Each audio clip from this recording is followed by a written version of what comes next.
appreciate you guys for coming out. As the caucus released the agenda for the 2026 legislative session.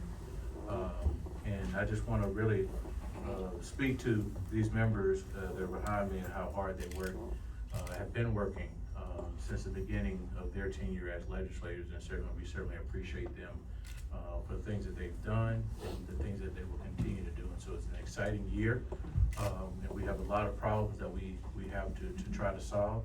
And so what I want to say, since last session, our members have been working extremely hard in their districts, responding to a lot of the crises that have been brought on by the federal level. All the cuts that have been brought on, whether it's the SNAP benefits, whether it's the healthcare subsidies in other areas. Our members have, since the legislative session, have been partnering with the community on food drives to help families that was out of work during the shutdown, as well as families that had their SNAP benefits put on hold. And so they've been working in their districts, and we certainly applaud them for the work that they've been doing to ensure that families are not going hungry. We're not going hungry during that particular time, but also for the work that they've been doing throughout the entire year, all these years. But it was just very different to see working families out of work for a long period of time during the actual shutdown. But these members they stood on the front lines to ensure that those families were heard and ensure that those families were receiving the benefits and the support that they need through food drives. I noticed that some communities did gift card giveaways. Certainly the banks, some of the banks and credit unions throughout the state were offering interest-free loans for an assistance to families during that particular time. But I just want to make certain that we understand that in the wake of a crisis like we've had over the course of the last year, whether it was the trade wars that are going on, to the price increase in the grocery stores, to families, subsidies, healthcare subsidies being in limbo, where their premiums have increased, and some have increased as much as 93%.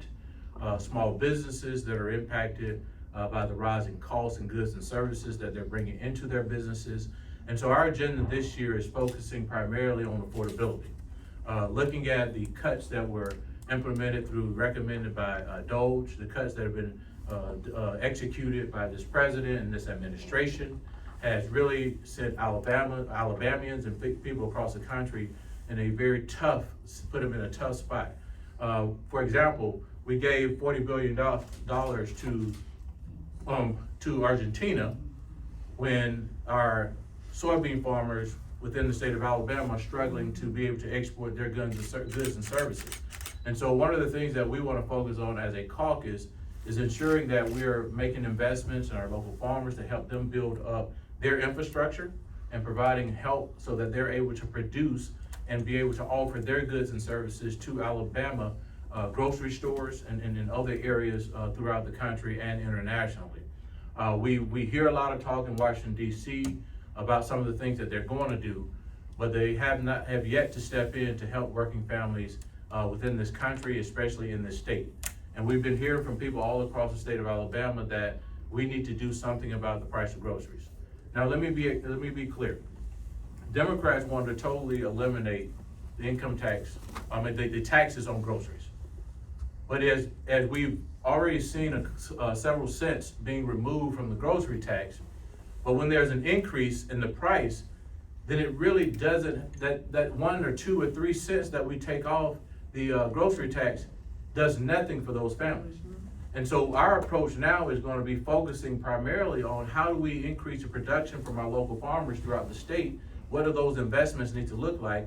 How do we get our grocery stores and other vendors, grocery stores and convenience stores and other vendors to be able to buy from local farmers? And so we got to look at an approach, we're going to introduce legislation to look at a way to make investments with local farmers in order to start driving down costs, but also incentivizing those grocery stores that do business with local farmers so that we're able to become more competitive with the pricing, and that'll drive some of the pricing down. And so it'll end up being worth more than 1 cent or 2 cents, but it'll be worth a lot more and make it more affordable for these families.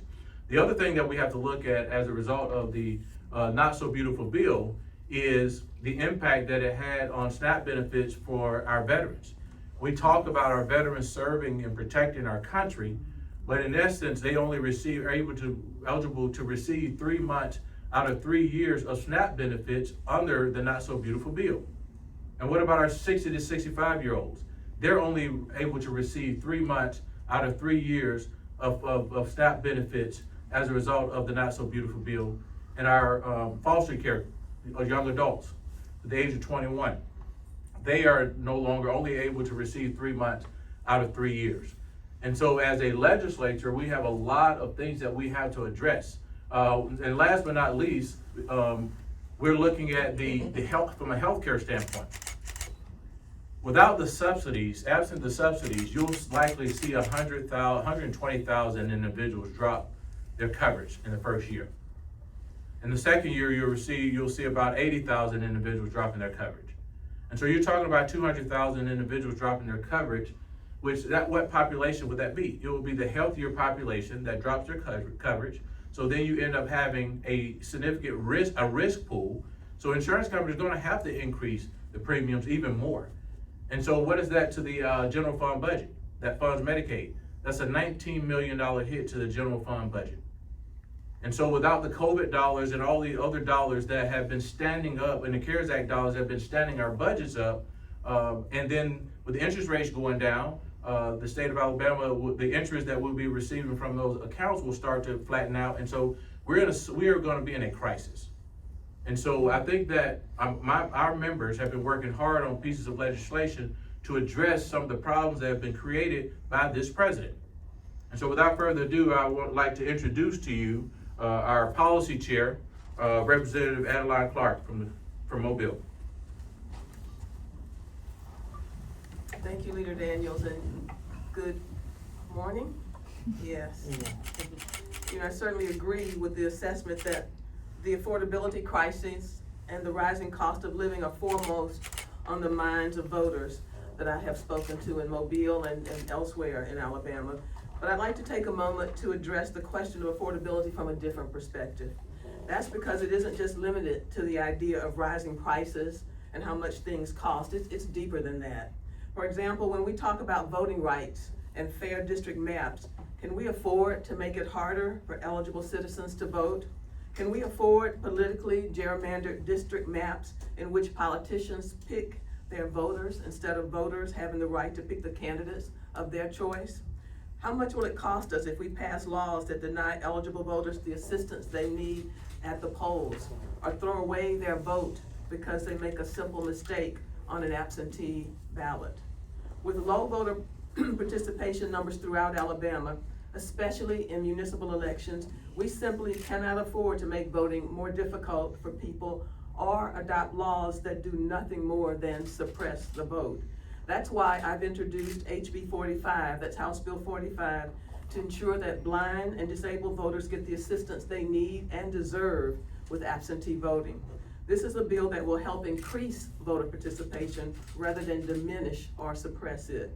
We believe that all citizens must be able to exercise their right to vote with ease and confidence in safe, secure, and fair elections. We support efforts to increase voter participation and oppose unnecessary obstacles to voting. That's why, along with my colleague Representative Thomas Jackson of Thomasville, I have filed an early voting bill. It's HB 270. In fact, the entire Alabama House Democratic Caucus are co-sponsors of HB 270. With low voter participation numbers throughout Alabama, especially in municipal elections, we need to make it more convenient for citizens to vote. And you all probably know this, Alabama is one of only three states in these United States that don't have some form of guaranteed in-person early voting.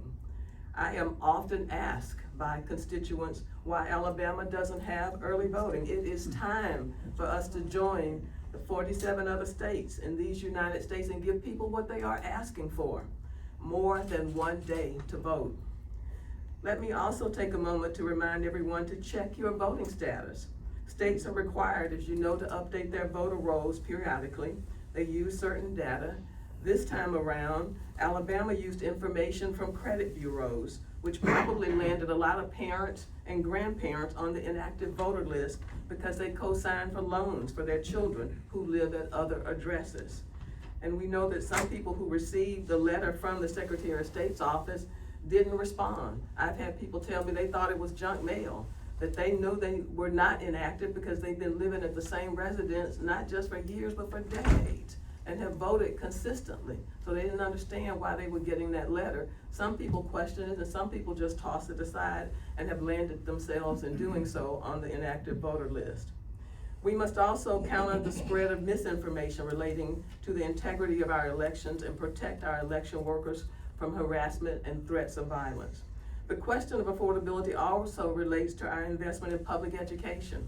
For example, when we look at the ballooning cost and unintended consequences of the CHOOSE Act, that's the school choice voucher system that is now funneling millions of our public dollars into private for-profit schools that lack accountability and keep raising tuition to increase their profits. We've seen the damage that this has done in other states like Florida, which now spends a whopping $4 billion a year on school choice with poor results. Is that something Alabama can afford? To be clear, House Democrats believe that public education dollars should be spent on public education, not for for-profit private schools. We must continue to improve scholastic achievement and our high school graduation rates. We support increasing pay for educators, offering stipends to student teachers, and ensuring they have the resources and support they need to help our children succeed. We must prioritize school safety, violence prevention, support student behavioral health services, after-school programs, and anti-bullying policies. We must also expand career and technical training programs, job shadowing programs, and mentorship opportunities, while making the dream of higher education more affordable and accessible for all. Affordability isn't just about how much something costs monetarily. It's also about the cost of lost opportunities, and that's something that Alabama simply cannot afford any longer. Thank you, and I'd like to now turn it over to our caucus chairlady, my good friend and colleague, Representative Barbara Drummond, House District 103. Thank you, Representative Clarke, and also thank you, Representative Daniel, our minority leader, and to each of you, Happy New Year to you from our caucus. We're ready to work and ready to fight again. I really want us to reflect on that word affordability. I think about another thing that we simply cannot afford, such as the unintended consequences that have occurred in our state excuse me, since our state decided to allow citizens to carry permitless concealed weapons. I know that here in Montgomery, as well as throughout the entire state, we've seen those unintended consequences. Not only did that increase gun violence by 11% and deprive local law enforcement of much needed revenue, it's done nothing to address the fact that gun violence remains the leading cause of death for Alabama children. It is the leading cause of death for Alabama children. What it's going to take before we address this crisis, we can't afford to lose more children due to the overwhelming amount of guns that are on our streets. As Leader Daniels said earlier, we must take immediate steps to reform our justice system. And we've seen simply building more billion-dollar prisons is not the answer. That it will not be the magical bullet that most think that it is, and it will not make our communities safer. That's why we're committed to a range of solutions that will ensure that justice in Alabama is administered fairly, without fear of favor. We must repeal permitless concealed carry, and enact evidence-based crime prevention measures to end the gun violence that continues to be the leading cause of death for Alabama children. We strongly support reforming Alabama prisons and transforming the pardons and parole process. We support measures to ensure fair sentencing for nonviolent crimes and policies that prepare and facilitate incarcerated people to be productive re-entry into society in order to prevent the revolving door of repeat offenders. The people of Alabama want to feel secure in their neighborhoods and safer in their homes. Not only do they want an Alabama they can afford, they want an effective and a transparent government that treats all fairly. That's the foundation of our 2026 Alabama House Democratic Caucus legislative agenda. And those values are reflected in the legislation that we support. That's because the people of Alabama, especially during times of uncertainty and difficulty, expect that their representatives to be responsive to their critical needs, as well as the urgent issues facing the state of Alabama. The people of Alabama that we have the honor to represent demand honest and accountable representation. They expect and deserve practical solutions in a timely, fairly, and effective manner that safeguards their security, expands affordability, and empowers their pursuit of the American dream. With those guiding principles and the voices of the people that we serve in mind, our hope is that this session will allow all of us to work together and across the aisle to get tangible and practical results that people can feel in their daily lives and especially in their wallets. I'll conclude by saying that we're in an uncertain and unprecedented time. It is important than ever that all of us, but the political tribalism and the distractions aside so that we can build upon the hard-fought process that we have made. And whenever it is possible to find common ground by passing meaningful and consequential legislation that will help all Alabamans thrive and prosper, not just for today, but for the generation to come. I'd like to echo Leader Daniels by thanking all of our colleagues who are on this dais with us this morning, as well as all of you. We're going to work very hard, the Alabama House Democratic Caucus, to make sure that we can make the everyday life for Alabamians much more affordable and much more safer. We'll take questions now. Thank you. Are there any questions? Yes.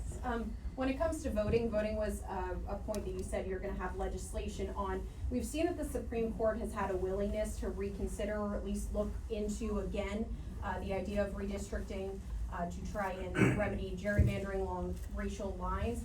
What are your thoughts on that? We haven't heard a decision yet from the Supreme Court, but there has been reports that there is more of a willingness to revisit this. Well, I don't want to preempt the decision, but I think that is always important that we understand that there's still problems in this country. Oftentimes we want to ignore that there's racial polarization that exists, it's real. We've seen it play out, we've seen studies on racial polarization. I don't think we're at the point to where we can certainly say definitively that individuals are not voting based upon, some individuals are not voting based upon that, because there's evidence that they are. And so I think that while the Supreme Court and some of the justices signaled before in the redistricting case that we've dealt with right here in Alabama, some of them signaled before that we move beyond that, but we haven't. These studies, the evidence is there that shows that the racial polarization exists, and so I wish it didn't exist, but that's the reality where we are. And so until those things are remedied, I don't necessarily see how we can move beyond the Voting Rights Act on Section 2, and I don't see how we can move beyond it with those factors still in limbo. Thank you. No, you go. Could we start with just how these priorities kind of came about, and what kind of impact the fact that it's got an election coming up impact these priorities that you guys isolated for this session? Well, if you look at it, every session, our caucus build upon the previous agendas that we've already had, things that are lingering from previous agendas. We've always talked about affordability. It's just that this year we're squarely focusing on affordability because the timing is right. Every time that we build an agenda, we look at the needs assessment of the state, and we develop the agenda based upon that.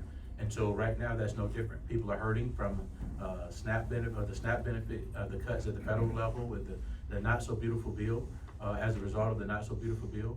Looking at the federal, the funding from a healthcare standpoint, we're getting $203 million, where during the CARES Act and others, we had significantly more money to distribute across the state of Alabama.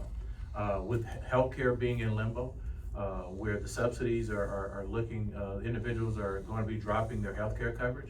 And so you're talking about an increase in uncompensated care for these hospitals and providers across the state of Alabama.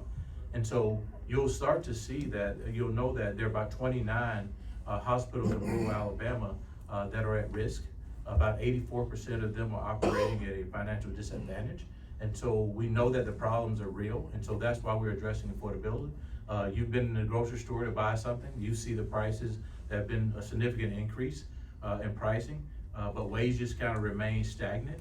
But you can't, for a small business standpoint, their goods and services and their overhead is growing. And so, everybody's costs are going up, and so it's not necessarily helping our situation. And so we are addressing issues that impact people. This is about poor people, this is about working class people. That's what our focus is on. And we're not against anyone that's done well in life, we applaud them. But our focus is on poor and working class people. And Leader Daniels, can I add to that? If you, and I think many of you we did sit in on the budget hearings from Kurt Fulford, the state's fiscal officer, and you saw when he gave his budget presentation, there are things that are gonna be coming from the federal government, as we mentioned before, not only healthcare, but for SNAP benefit that will affect Alabama. And so those measures are going to be before this legislation that we are going to have to look at so that we can protect those in the state of Alabama who are the least, not the ones who are the most, but the least. And I think you also asked how many of the pieces of legislation that we're going to file from our caucus. As Representative Clarke just noted, we've already got, she and Representative Thomas Jackson out of Thomasville have already filed voting legislation. I have refiled the legislation for us to look from ETF, the Education Trust Fund, to look at all of the losses, because after looking at Mr. Fulford's budget presentation, it is painfully obvious we're going to see a deficit not only in general fund side with Medicaid and with SNAP, but also with education. And I think as Leader Daniels talked about, like the CHOOSE Act, all of that is money that is being deducted from public education. That is money that can't go to higher ed or to two-year college system. And right now, Alabama has such a strong focus on workforce development. Where are we gonna get those dollars from? We've gotta see where the loss is so that we know what we've got to do here in the state of Alabama to make sure life is affordable, education is affordable for those that are the least, because we're talking about our future and our future generation.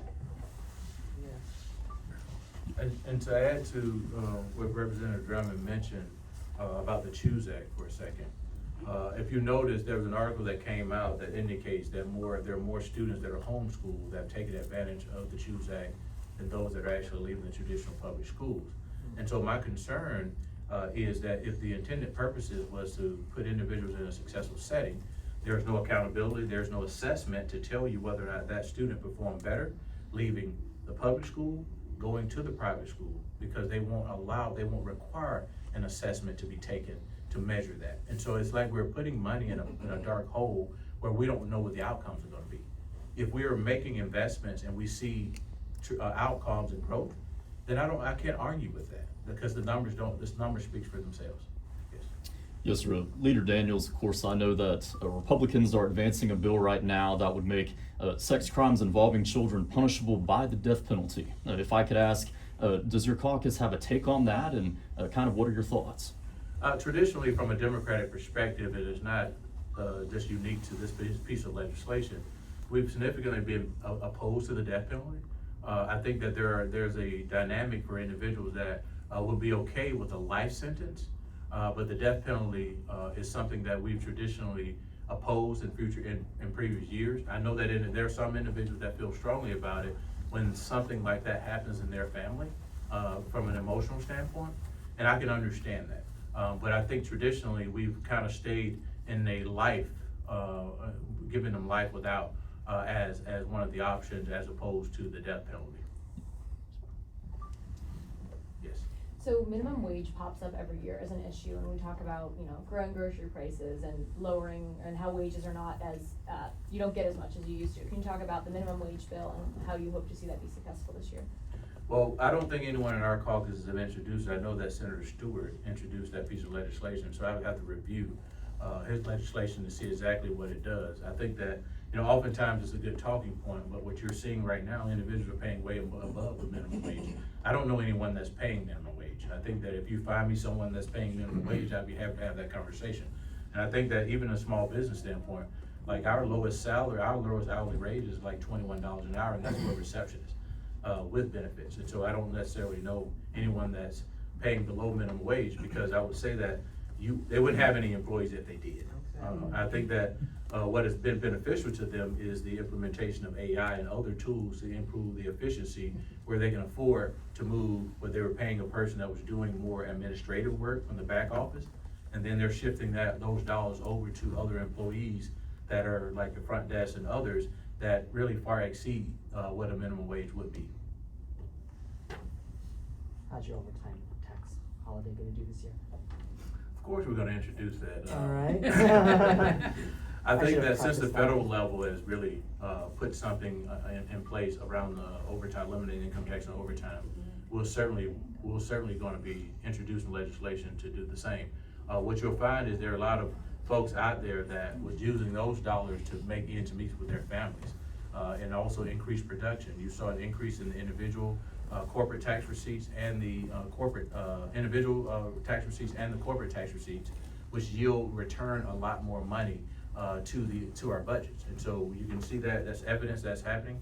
From an industry standpoint, if you look at it, the workforce participation rate, look at the workforce participation rate when the overtime bill was in place and today. You'll see a difference. Thank you all, we appreciate it. Thank you. Thank you. Thank you.